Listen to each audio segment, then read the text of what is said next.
Xin chào các bạn, hôm nay chúng ta sẽ cùng nhau ngồi lại để bàn về một trong những giấc mơ điên rồ nhất nhưng cũng vĩ đại nhất mà bộ não con người từng vẽ ra. Hãy tưởng tượng như thế này, thay vì những quả tên lửa khổng lồ ồn ào, ngốn hàng tấn nhiên liệu và có thể nổ tung bất kỳ lúc nào, bạn chỉ cần bước vào một cái sảnh thang máy mát rượi, bấm nút tầng 1000 và thong dong nhâm nhi tách cà phê trong khi nhìn trái đất nhỏ dần dưới chân mình. Vâng, đó chính là thang máy vũ trụ. Nhưng trước khi đi sâu vào giấc mơ đó, hãy nghe qua một con số thực sự đau ví. Bạn có biết rằng để đưa vỏn vẹn một cân thịt bò hay một lít nước tinh khiết lên trạm vũ trụ quốc tế, chúng ta phải bỏ ra số tiền lên đến khoảng 20.000 đô la Mỹ hay không? Hãy làm một phép tính nhanh, một người trưởng thành nặng 70 cân muốn đi du lịch không gian sẽ tiêu tốn khoảng 1,4 triệu đô la Mỹ chỉ riêng tiền di chuyển tính theo cân nặng, chưa kể hành lý và chi phí vận hành. Đó là lý do vì sao không gian vẫn là sân chơi xa xỉ chỉ dành cho các tỷ phú và các chính phủ. Vậy tại sao chúng ta vẫn chưa xây một cái thang máy để đi lại cho nó rẻ? Câu trả lời không chỉ nằm ở công nghệ mà còn là một cuộc chiến cân não với các định luật vật lý khắc nghiệt nhất của vũ trụ. Câu chuyện của chúng ta không bắt đầu từ một hệ thống tên lửa hiện đại nào cả, mà nó bắt đầu từ một buổi chiều năm 1895 tại Paris. Khi đó một nhà khoa học người Nga có tên là Konstantin Tsiolkovsky đứng nhìn tháp Eiffel, kỳ quan kiến trúc cao nhất thế giới bấy giờ, và nảy ra một ý tưởng không tưởng. Ông tự hỏi rằng nếu chúng ta xây một cái tháp cao đến tận không gian thì sao? Ở đỉnh của tòa tháp đó, lực ly tâm từ vòng quay của trái đất sẽ triệt tiêu trọng lực, giúp chúng ta bước thẳng vào vũ trụ mà không cần tốn một giọt nhiên liệu nào. Tất nhiên ở thời điểm đó, người ta coi ông là một gã mộng mơ viển vông, vì tháp Eiffel lúc đấy còn đang bị nhiều người dân Paris đòi dỡ bỏ vì trông rất chướng mắt. Phải đến hàng thập kỷ sau, chính xác là có khi cả thế kỷ sau, vào năm 1979, nhà văn viễn tưởng lừng danh Arthur Clarke mới thực sự đưa khái niệm này vào tâm trí công chúng thông qua cuốn tiểu thuyết có tên Suối Thiên Đường. Ông dự đoán rằng con người sẽ xây thang máy vào vũ trụ vào khoảng 50 năm sau. Đến nay chúng ta đã đi được bao nhiêu năm rồi nhỉ? Và dù giới khoa học không còn cười nhạo nữa, nhưng họ đang đối mặt với những bài toán thực tế đến mức đau đầu nhức óc. Về mặt văn hóa, thang máy vũ trụ không chỉ là một công trình giao thông, nó là biểu tượng cho tham vọng thoát ly khỏi cái nôi trái đất để trở thành một giống loài đa hành tinh của chúng ta. Nhưng để thực hiện được điều đó, chúng ta cần một sợi dây dài tới mức khó tin. Để hiểu tại sao xây thang máy vũ trụ lại khó, trước hết phải nắm được nguyên lý vận hành của nó. Hãy tưởng tượng bạn đang cầm một sợi dây có buộc một quả bóng ở đầu và quay nó thật nhanh xung quanh mình. Lực ly tâm sẽ giữ cho sợi dây luôn căng và quả bóng không rơi vào đầu bạn. Thang máy vũ trụ cũng hoạt động với nguyên tắc y hệt như vậy. Chúng ta cần một sợi cáp cực kỳ dài, một đầu gắn chặt vào xích đạo của trái đất, đầu kia gắn với một đối trọng khổng lồ, có thể là một tiểu hành tinh được kéo về hoặc một trạm không gian nặng hàng ngàn tấn nằm ở ngoài không gian xa xôi.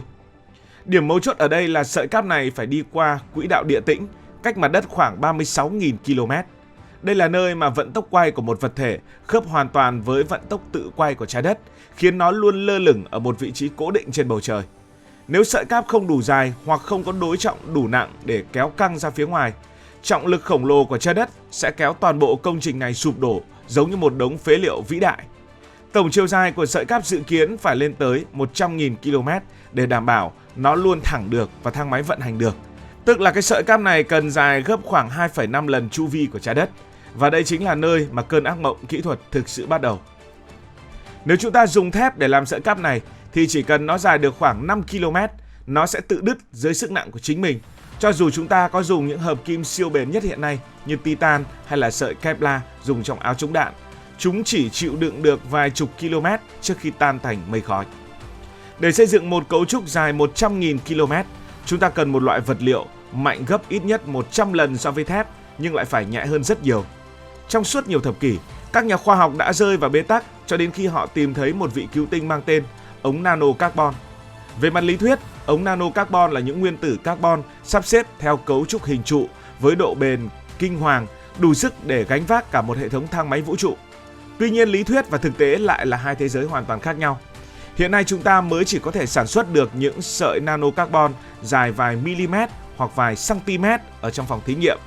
Việc dệt một sợi dài hẳn 100.000 km với cấu trúc hoàn hảo, không có một lỗi nguyên tử nào là một thách thức vượt xa tầm tay của công nghệ hiện nay. Chỉ cần một vết nứt nhỏ bằng kích thước phân tử, toàn bộ sợi cáp sẽ yếu đi và có thể gây ra một vụ đứt gãy kinh thiên động địa. Đó là lý do vì sao nhiều người gọi đây là sợi tơ của Chúa, thứ mà con người vẫn đang loay hoay tìm cách để chế tạo một cách hoàn chỉnh. Nhưng giả sử một ngày nào đó chúng ta tìm ra một vật liệu siêu cấp như vậy, thì công trình này vẫn phải đối mặt với những hiểm họa thường trực từ trên trời rơi xuống theo đúng nghĩa đen. Không gian quanh trái đất hiện nay không hề yên bình như bạn tưởng. Nó giống như một bãi rác khổng lồ với hàng triệu mảnh vỡ từ các vệ tinh cũ và tên lửa hỏng đang di chuyển với tốc độ hàng chục nghìn km/h. Một mảnh rác chỉ nhỏ bằng hạt lạc nhưng bay với tốc độ đó sẽ có sức công phá tương đương một quả lựu đạn. Với một sợi cáp cố định dài khoảng 100.000 km, xác suất bị trúng đạn từ rác vũ trụ gần như là 100% trong vài năm. Chưa hết, chúng ta còn phải đối mặt với các hiện tượng thời tiết cực đoan như là bão, lốc xoáy ở tầng thấp và các luồng gió mạnh ở tầng cao của khí quyển. Hãy tưởng tượng sợi cáp đó như một dây đàn guitar khổng lồ, gió và các lực tác động sẽ khiến nó rung động. Nếu tần số rung động đạt đến mức cộng hưởng, sợi cáp sẽ uốn lượn dữ dội và có thể va đập vào các vệ tinh đang hoạt động hoặc đơn giản là tự xoắn và đứt lìa. Việc kiểm soát độ ổn định của một sợi dây dài bằng 1/4 khoảng cách đến mặt trăng là bài toán mà con người chưa giải được. Nhưng rất nhiều bài toán chưa giải được, tại sao con người cứ phải đau đầu như vậy để làm gì? Tại sao chúng ta phải khổ sở như vậy trong khi tên lửa vẫn đang hoạt động tốt? Câu trả lời nằm ở tâm lý muốn tối ưu hóa của con người trong bài toán kinh tế dài hạn. Tên lửa hiện nay giống như việc bạn muốn sang bên kia sông nhưng mỗi lần đi lại phải đóng một chiếc thuyền mới, sang đến bên kia thì đốt luôn chiếc thuyền đó. Nó quá lãng phí. Thang máy vũ trụ giống như một cây cầu vững chãi, đầu tư một lần nhưng dùng được rất nhiều lần. Nếu thành công, chi phí đưa con người lên không gian sẽ giảm xuống, chỉ còn ngang bằng một tấm vé máy bay hạng thương gia. Điều này sẽ mở ra kỷ nguyên khai thác tài nguyên trên các tiểu hành tinh, biến con người thành một nền văn minh siêu giàu có. Tuy nhiên về mặt tâm lý, con người luôn sợ hãi những rủi ro quá lớn.